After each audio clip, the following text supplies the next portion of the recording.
యేసు నీవే చాలును యేసు నీవే నాకు చాలును యేసు నీవే నాకు చాలును. ఓకే చెప్పండి ఉత్సాహంగా ఉల్లాసంగా ఆత్మచరులై ఆత్మపూర్ణులై ఆత్మచేత నింపబడి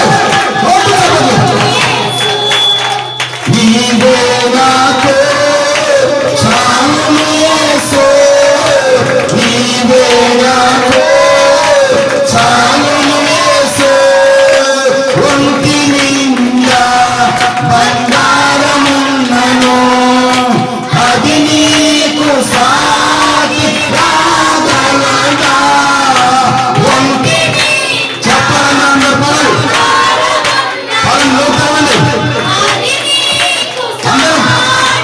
రాగలదా బంగారమా నీవే యేసయ్యా నా బంగారమా యేసయ్యా నా ధనమంతా నీవే అందరం ధనమంతా నీవే యేసయ్యా నా ధనమంతా నీవే యేసయ్యా నీవే నాకు చాలును యేసు నీవే నాకు చాలును యేసు నీవే నాకు చాలును అందరం నీవే నాకు చాలును యేసు నీవే నాకు చాలును యేసు కొండంత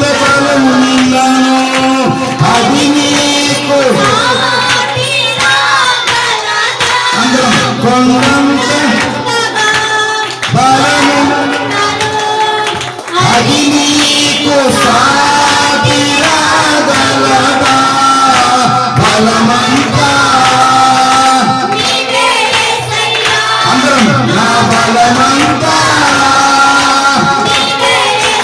అందరం బలమంతా నీవే యేసయ్యా నా బలమంతా నీవే యేసయ్యా అందరం నీవే చాలును యేసు నీవే నాకు చాలును యేసు నీవే నాకు చాలును అందరం నీవే నాకు చాలును యేసు నీవే నాకు చాలును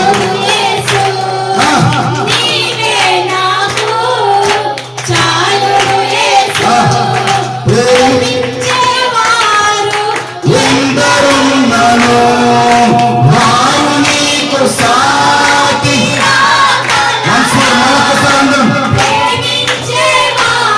అందరం వారు నీకు సాటి రాగలరా ప్రేమమయా నీవే యేసయ్యా నా ప్రేమమయా నీవే యేసయ్యా ప్రేమమయా నీవే యేసయ్యా నా ప్రేమమయా నీవే యేసయ్యా నీవే నాకు చాలును యేసు నీవే నాకు చాలును యేసు నీవే నాకు నీవే నాకు నీవే నాకు చాలును కోపులు కోపులుగా ధనమున్నను అవి నీకు సాటి రాగలవా కోట్లు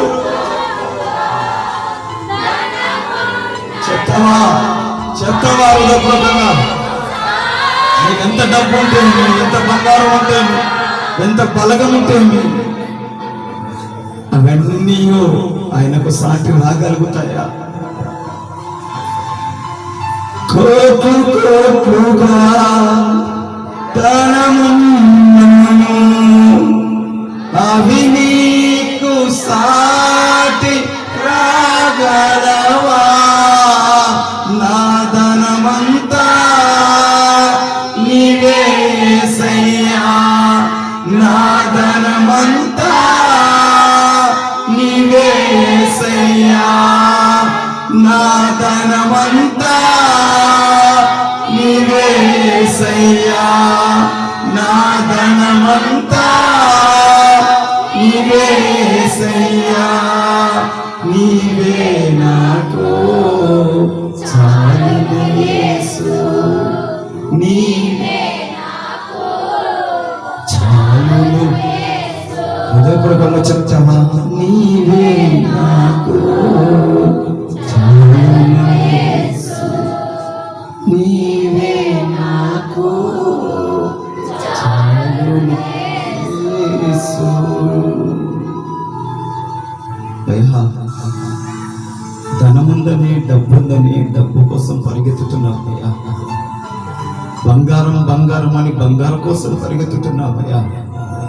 ప్రేమించే వారి కోసం బలగం ఉందని, డబ్బుందని, బంగారం ఉందని, పొలాలు ఉన్నాయని, బలగం ఉందని పరిగెత్తుతూ ఉన్నామయ్యా.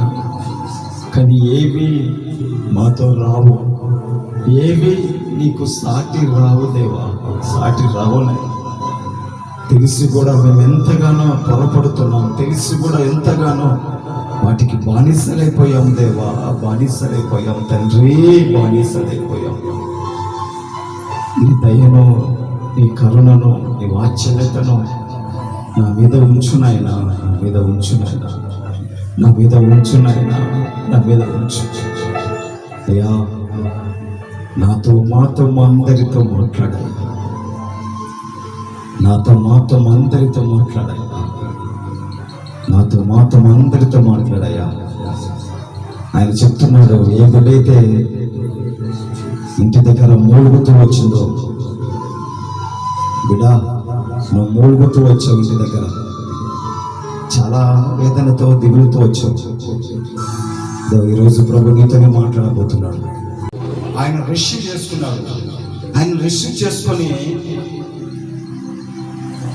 దారి వెడల్పున వాళ్ళ కలిగిన బట్టలు, మట్టలు, వాళ్ళ కలిగినవన్నీ దారి వెడల్పున వేసి ఆయనను స్వాగతం పలుకుతున్నారు. ఓసన్నా జయం, ఓసన్నా జయం, నీకు స్తోత్రం, నీకు స్తోత్రం, నీకు హల్లెలూయా, యేసయ్యా నీకు స్తోత్రం, స్తోత్రం అనుకుంటా దారి పొడవున ఆయనను స్వాగతం పలికి కేకలు వేస్తూ స్తుతించుకుంటూ ఆరాధించుకుంటూ ఆయనను తీసుకొని యెరూషలేము పట్టణంలోకి తీసుకొచ్చారు. అది వరకు యేసుక్రీస్తు ప్రభువారు ఇతన్ని పిలిచి, ఇదిగో నేను భోజనం చేయబోతున్నాను, నేను పస్కా ఆచరించబోతున్నాను, మనము భోజనం చేయబోతున్నాము, రొట్టె విరవబోతున్నాం, కనుక మీరు వెళ్ళి నాకు గది సిద్ధం చేయండి. పలానా దగ్గరికి వెళ్ళండి, పలానా స్థలానికి వెళ్ళండి, పలానా వ్యక్తిని అడగండి, ఆ వ్యక్తి మీకు గది చూపిస్తాడు, ఆ గది మీరు క్లీన్ చేయండి. హల్లెలూయా, హల్లెలూయా. బాగా చూడాలి మీరు ఈరోజు బాగా గమనించండి. నన్ను మీరు కరెక్ట్గా నా మీద ఫోకస్ పెట్టండి, మీరు అటు ఇటు కాకుండా నా మీద ఫోకస్ పెట్టండి.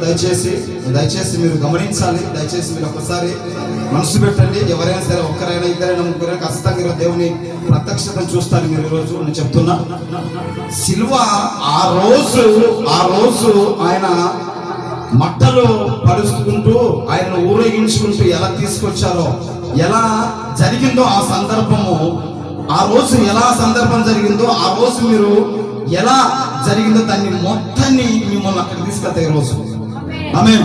అంటే ఆయన వచ్చింది, ఆయన వెళ్ళింది, ఆయన సిలువ వేయబడింది, అంతవరకు మీరు కన్నారా దగ్గరుండి మీరు చూచినట్లుగా ఈ రోజు దేవుడు కార్యం చేయబోతున్నాడు. ఈరోజు ఆమేన్.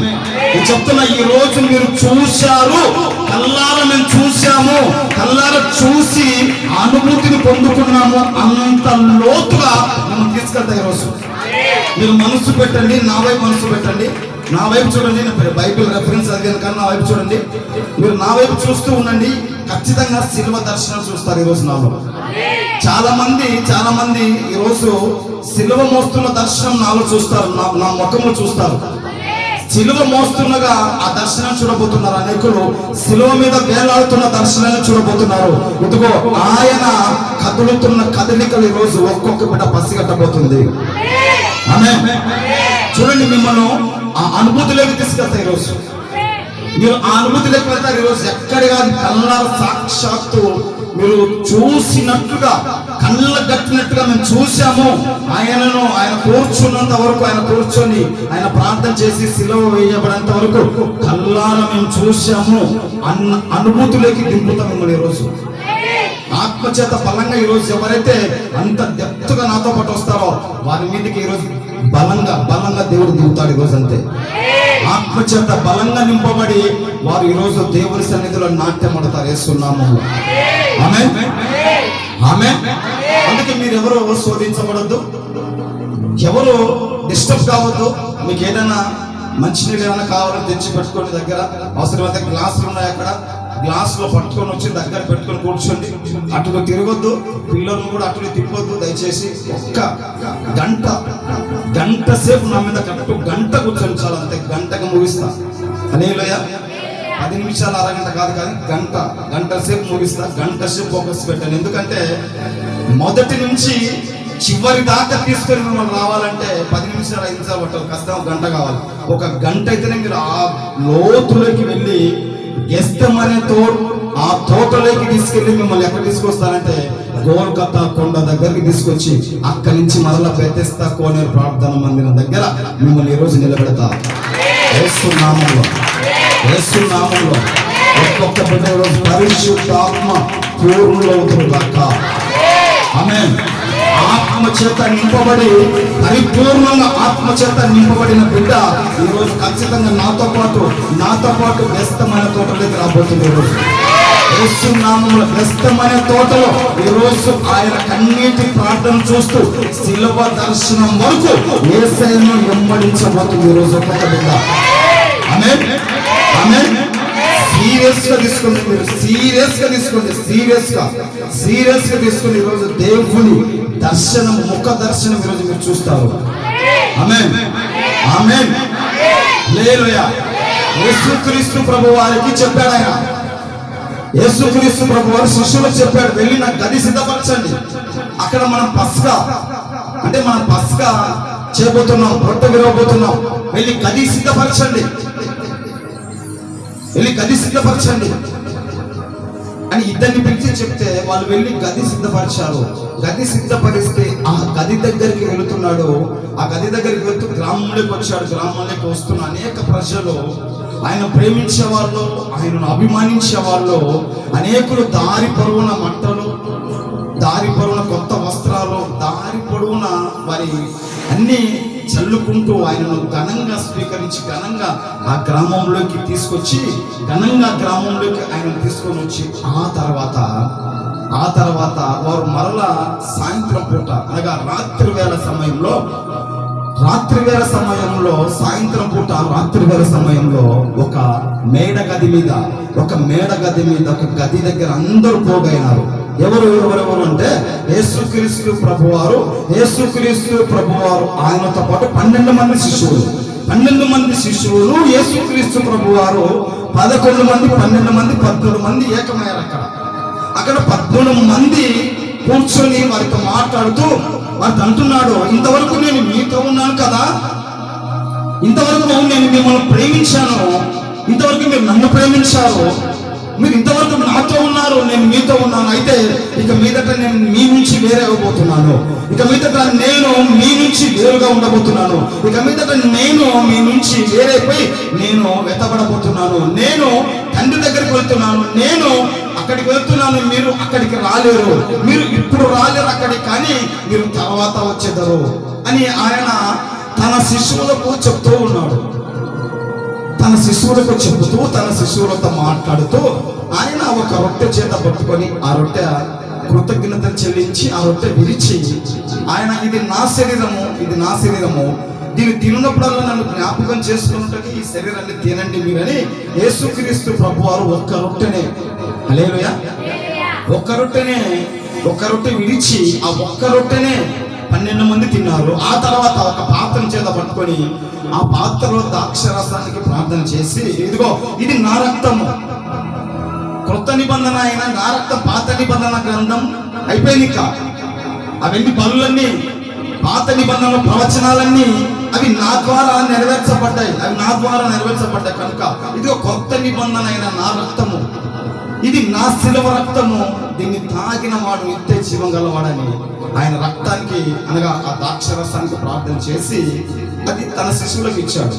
ఒకే పాత్రలోనే వారు తాగారు, ఒకే రొట్టెనే అక్కడ ఉన్న 12 మంది భుజించారు. హల్లెలూయా హల్లెలూయా. అందుకే ఒక్క రొట్టెనే బయలుదేరాలి, ఒక్క రొట్టెనే సంఘానికి అంతటికి సరిపోవాలి.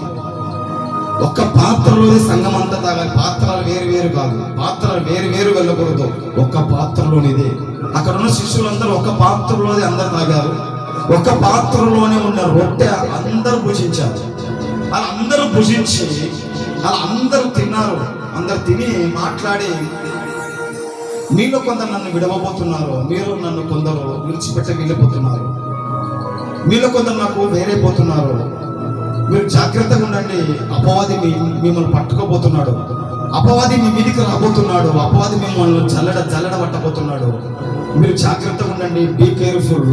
ఇదిగో మనిషి కుమారుని సమయం దగ్గరకు వచ్చింది, ఇదిగో నేను దొంగలకు చిక్కబోతున్నాను, నన్ను వాళ్ళు సిలువ వేస్తారు, వాళ్ళను చంపబోతున్నారు, వాళ్ళను చంపేస్తారు అని ఆయన స్వార్థ చెప్తూ ఆయన ఉన్నాడు. అయితే శిష్యులు కొంతమంది సీరియస్ అయ్యారు, కొంతమంది సీరియస్గా తీసుకున్నారు, కొంతమంది దాన్ని కేర్లెస్గా తీసుకున్నారు. హల్లెలూయా. ఏదైనా సరే ఒకటి, మనం ఎప్పుడైనా దేవుడు మనం కదిలిస్తున్నప్పుడు ఖచ్చితంగా మనం దాన్ని సీరియస్గా తీసుకోవాలి. హల్లెలూయా హల్లెలూయా. సీరియస్గా మనం తీసుకోలేదు అనుకోండి, ఖచ్చితంగా మనము నష్టపోతాం. దేవుని నామానికి మహిమ కలుగును గాక. ఇక్కడ మా పెద్దమ్మ ఉండేది, అవతల బజార్లో ఉంది, ఆమె చనిపోయింది. అవతల బజార్ స్ట్రైట్గా అవతల బజార్లో ఉండేది. అయితే నేను మొత్తం ఇక్కడ ఏమీ లేదు కనుక పగలంతా ఆటోకు వెళ్ళి సాయంత్రం పూట వెళ్ళి అక్కడ వాళ్ళ దగ్గర పనుకునేవాడిని, వాళ్ళ ఇంటి దగ్గర పనుకునేవాడిని. పనుకున్నప్పుడు ఆమె ఆ రోజు వచ్చింది, పైకి మిద్దె మీదకి వచ్చింది. మిద్దె పైన మేము అనుకొని ఉన్నాం, మిద్దె పైన నేను పనుకొని ఉన్న వాడు, నేను, ఇంకొకడు, మేము అంతా అన్నదమ్ములమే, అందరం కలిసి మిద్దె మీద ఆ రోజు పనుకొని ఉన్నాం. ఆ రోజు వారితో పాటు నేను కూడా ఆటోకు వెళ్ళి లేట్ అయ్యి ఇంటికి చాలా లేట్ అయ్యి వచ్చి కొంచెం తాగి వచ్చాను. తాగి చాలా లేట్ అయ్యి మిద్దె మీద పనుకున్నాను. అప్పుడు ఆమె వచ్చేసింది. ఆమె వచ్చి, మా పెద్దమ్మ వచ్చేసి మనతో మాట్లాడుతుంది. ఎవరితో? కొడుకుతో మాట్లాడుతూ, వాడు నా పక్కనే వండుకున్నాడు, నేను వాని పక్కన వండుకున్నాను కనుక ఆమె వచ్చి అనగా మా పెద్దమ్మ వచ్చి నా తల దగ్గర కూర్చొని మనతో మాట్లాడుతూ ఉంది. నాన్న, నువ్వు జాగ్రత్త బ్రతుకురా, నేను చచ్చిపోతున్నాను రా, నేను బ్రతకలేనురా, నువ్వు జాగ్రత్తగా ఉండు, నువ్వు సిద్ధంగా ఉండు, నువ్వు ఎలా పడితే అలా తిరగాకు, ఎలా పడితే అలా ఉన్నాక నీ జాగ్రత్త చెప్తుంది మనకి. ఇక్కడ యేసుక్రీస్తు ప్రభు వారు శిష్యులకు జాగ్రత్త చెప్తున్నట్లుగా ఆమె కూడా మనకి జాగ్రత్త చెప్తుంది. అలా చెప్తూ ఉండగా నేను ఎంతసేపు నీ తలనొప్పి, నాకు ఎంతసేపు నువ్వు తలనొప్పి, ఇక్కడ వెళ్ళవమ్మా, నువ్వు ఇక్కడి నుంచి వెళ్ళి పనుకోపో అని చెప్పి ఒక గద్దిస్తే ఆమె నన్ను ఏమనలేదు కానీ తల్లి లేకపోతే ఆ బాధ ఏంటో నీకు తెలుసు కదరా, తల్లి లేకుండా నువ్వు ఏ గతి పట్టేవరో, నువ్వు ఎక్కడెక్కడ తిరిగావరా, నీ బ్రతికేంటి, ఎలా బ్రతుకుతున్నావురా, నువ్వు ఎలా జీవిస్తున్నావురా, అందుకే జాగ్రత్త చెప్తున్నా, నీకు తెలుసు కదా తల్లి లేకపోతే పరిస్థితి ఎలా ఉంటుందో అని జాగ్రత్త చెప్తున్నా. అంటే నీకేమైంది, నువ్వు ఉండవు కదా, నువ్వు ఎక్కడికి పోలేదు కదా, నువ్వు ఎక్కడ ఉన్నావు కదా అని నేనంటుంటే, నేను ఇప్పుడు ఉన్నాను, నేను తర్వాత ఉన్నాను, నేను చనిపోతా అంటుంటే, నువ్వెందుకు చనిపోతావు? నువ్వు అంతగా ప్రేమించావే నీ కొడుకును, అంతగా వాడిని ప్రేమించావే, వాడిని ఎంతగా ఇష్టపడ్డావే, నువ్వు అన్ని వదిలిపెట్టి ఎక్కడికి వెళ్ళిపోతావు? నువ్వు అందుకని ఉంటావు కదా, నువ్వు మా తనలో పెళ్ళి తింటావు తల్లి, మాకు తరం వస్తుంది, వెళ్ళి నువ్వు పడుకోపో, మాకు నిద్ర వస్తుంది అంటే ఆమె వానితో మాట్లాడి మాట్లాడి మాట్లాడి కొద్ది నిమిషాలకు వెళ్ళిపోయింది. వెళ్ళిపోయిన తర్వాత మాట్లాడుతున్నాం నేను వాడు, ఏమన్నా చేసుకుంటారా, ఏమన్నా చేసుకునిద్దా, చనిపోతుంది ఏమనంటే మేము మాట్లాడుకుంటూ ఏం కాదు కదా అని ఒకరినొకరు చెప్పుకుంటూ అలా మాట్లాడుతూ అలా కొంచెం అలా కళ్ళు మూసామంటే, కళ్ళు మూస్తే భయంకరమైన శబ్దాలు, భయంకరమైన కేకలు. ఏం కేకలు తెలుసా?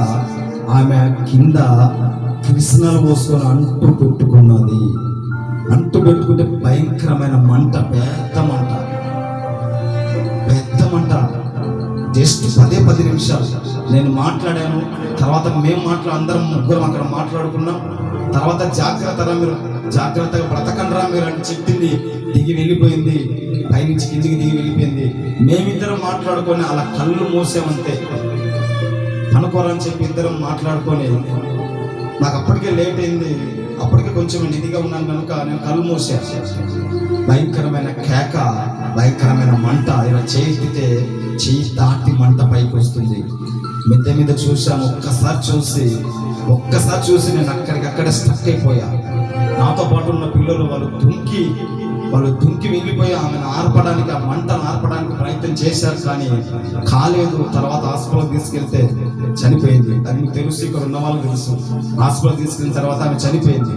అయితే చూడండి, చెప్తున్నప్పుడు వినకుండా చేసిన కొంచెం నిర్లక్ష్యాన్ని బట్టి, కొంచెం అవిధేయతను బట్టి ఆమె అక్కడ చనిపోయింది. ఒకవేళ మేము హుషారుగా ఎలక్ట్ అయ్యి మేము కదిలింటే ఒకవేళ ఆమె బ్రతికేదేమో, అక్కడికి ప్రస్తుతానికి అప్పటికి అక్కడ బ్రతికేదేమో. తర్వాత ఏం జరిగిందో తెలియదు. కానీ అంటే యేసుక్రీస్తు ప్రభువారు చెప్తున్నాడు, ఆయన నేను వెళుతున్నాను. ఈ తల్లి ఇక్కడ కుమారునికి చెప్పినట్లుగా ఆ తండ్రి తన కుమారుని చెప్తున్నాడు, నేను వెళ్తున్నాను, మీరు జాగ్రత్తగా ఉండండి. ఇదిగో మనుషులు పై రూపాన్ని బాగా ఉంటారు, పైన గొర్రె చర్మాన్ని ధరించుకొని వస్తారు, పైన గొర్రె చర్మాన్ని ధరించుకొని లోపల తోడేళ్ల స్వభావం కలిగి ఉంటారు. మీరు జాగ్రత్తగా ఉండండి, మనుషులతో జాగ్రత్తగా ఉండండి, నా సన్నిధిలో కనిపెట్టుకోండి, మీరు భయపడకండి, నేను మీతో ఉంటాను, నేను సదా మీతో ఉంటాను, నేను వెళుతున్నాను, నేను వెళ్ళి మీకోసం స్థలం సిద్ధపరుస్తాను, నేను మిమ్మల్ని విడవను, నేను మిమ్మల్ని ఎడబాయను అని ఆయన చెప్తూ ఉండగా కొంతమంది సీరియస్ తీసుకున్నారు. కొంతమంది నువ్వు అయిపోతే మేము వెళ్ళి నీ అంతు చూడాలి మేమని కొంతమంది వెయిట్ చేస్తున్నారు అక్కడ. ఆయన చెప్పాడు, ఇదిగో నన్ను మీలో ఒకడు అప్పగింపబోతున్నాడు, మీలో ఒకడు నన్ను అప్పగిస్తున్నాడు, కనుక నేను చనిపోతున్నాను, మీరు జాగ్రత్తగా ఉండండి అని చెప్పి ఆయన అక్కడ భోజన కార్యక్రమం, వల్ల కార్యక్రమాన్ని అక్కడ ముగించుకొని తన శిశువులను తీసుకొని గెస్తమనే తోటలోకి వెళ్ళాడు. హల్లెలూయా. గెస్తమనే తోటలోకి ఆయన వెళ్ళి ఆయన మొర్రపెడుతున్న సమయము ఎగ్జాక్ట్ గా 12 సమయం. ఈ 12 సమయంలో ఎగ్జాక్ట్ గా మీరు ప్రార్థన చేయండి. పరిశుద్ధాత్మత మీరు బలంగా నింపబడకపోతే నన్ను అడగండి. ఆమేన్. హల్లెలూయా. దయ్యాలు తిరుగుతాయి, భూతాలు తిరుగుతాయి. ఇలాంటి పనికి మాల డయలాగులు మన కాడ, మన సంఘంలో పనికిరావు. దేవుడు మనతో ఉంటే ఏ దయ్యము ఏ భూతం వస్తుంది మన దగ్గరికి రాగలదా? వచ్చి టచ్ చేయగల దమ్ము ఉండేదానికి. హల్లెలూయా. ఎందుకంటే యేసుక్రీస్తు ప్రభువారు గెస్తమనే తోటలో 12 సమయంలో ఆయన రోధిస్తున్నాడు, ఆయన కేక వేస్తున్నాడు. ఆయన చెమట రక్త బిందువు వలె చెమట అంతా కారిపోతుంది, అంతగా ఆయన ముద్దగా మారిపోయాడు. హల్లెలూయా. అంటే చెమట కారిపోతుందంట చూడండి. హల్లెలూయా. అర్ధరాత్రి పూట ఎప్పుడైనా మీరు ప్రార్థన చేస్తూ ఉండగా మీకు చెమట ఎప్పుడైనా కారిందా?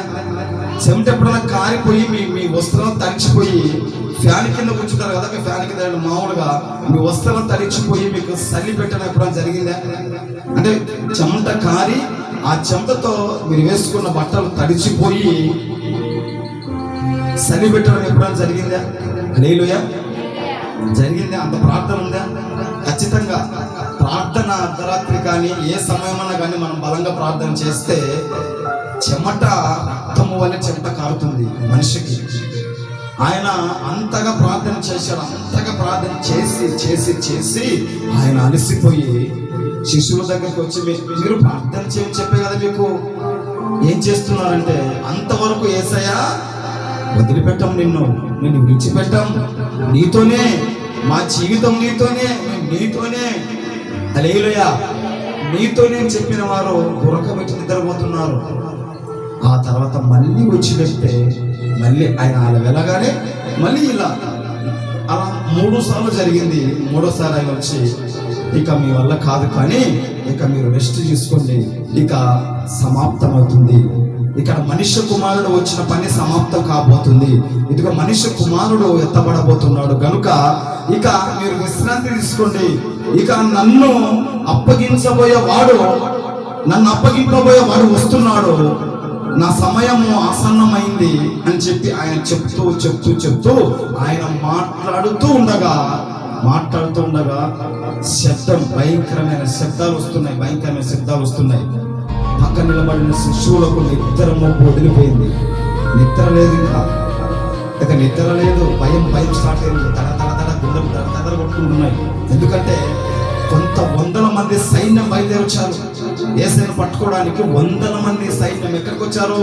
గెస్తమనే తోటలోకి వచ్చారు. వాళ్ళు గెస్తమనే తోటలో కొన్ని 100 మంది సైనికులు బయలుదేరి వస్తూ ఉండగా చూశాడు పేతురు, చూశారు, మిగతా వాళ్ళందరూ చూశారు. అందరితో పాటు యేసుక్రీస్తు ప్రభు కూడా చూశారు. అందరూ చూసి సైనికులు కూడా చూశారు. అయితే ఈ 13 మందిలో ఈ మొబ్బుకు, గెస్తమైన తోటలో చీకటికి మొబ్బుకు యేసుక్రీస్తు ప్రభు ఎవరో కనపడలేదు. ఈ సైనికులకు, శతాధిపతికి యేసుక్రీస్తు ప్రభు ఎవరో కనపడలేకపోతున్నాడు.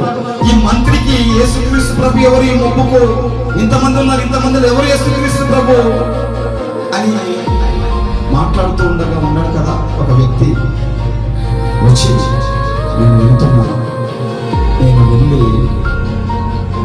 ఎవరైనా ముద్దు పెట్టుకుంటానో అతడే నజరేయుడైన యేసు, అతన్ని లేపేయండి. హల్లెలూయా. చూడండి ఆ మాట మీకు చూపిస్తా. మత్తయి సువార్త వాక్యం చెప్పేటప్పుడు మీ శిలువ దర్శనం చూస్తారు, నాలో అభిషేకాన్ని మీరు చూస్తారు. వాక్యం ప్రారంభించి లాస్ట్ వరకు మీరు శిలువ దర్శనం సినిమా చూస్తారు మీరు అని చెప్పినప్పుడు వాక్యం ప్రారంభించినాక నేను అక్కడే కూర్చొని ప్రార్థన చేసుకున్నాను. ప్రభువా, మీ దైవసేవకుడు చెప్పాడు, ప్రభువా ఈ విధంగా శిలువ దర్శనం చూస్తారు మీరు, నన్ను ఒకసారి చూపించు ప్రభువా, నేను చూడాలా ప్రభువా, నన్ను జ్ఞాపకం చేసుకో ప్రభువా అని చెప్పి ఆ విధంగా ప్రార్థన చేసుకుంటున్నాను. అన్న వాక్యం చెబుతుంటే నా కళ్ళలో నీళ్ళు వస్తున్నాయి.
ఘనమైన స్తుతి గానమా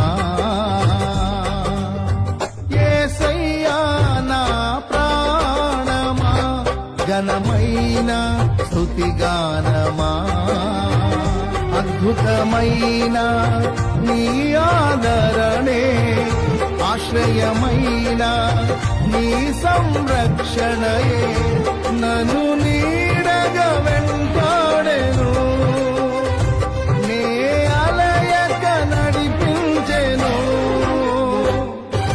నా జీవమా నా స్తోత్రమా నీకే ఆరాధన నా స్నేహము సంక్షేమము నీవే ఆరాధ్యుడా యేసయ్యా నా ప్రాణమా ఘనమైన స్తుతి గానమా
జీవజలముగా నిలిచావని జలనిధిగా నాలో ఉన్నావని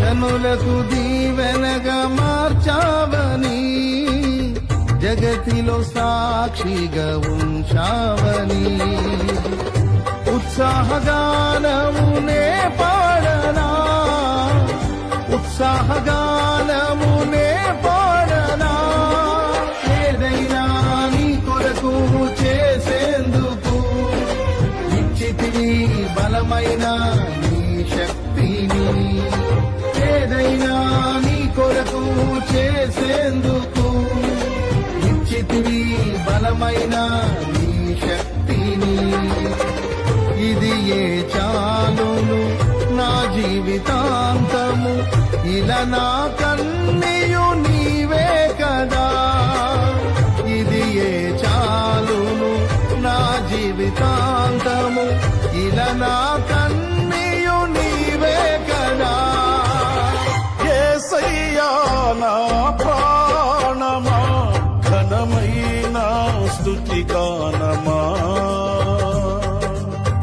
యేసయ్యా నా ప్రాణమా ఘనమైన స్తుతి గానమా అద్భుతమైన నీ ఆదరణే ఆశ్రయమైన నీ సంరక్షణయే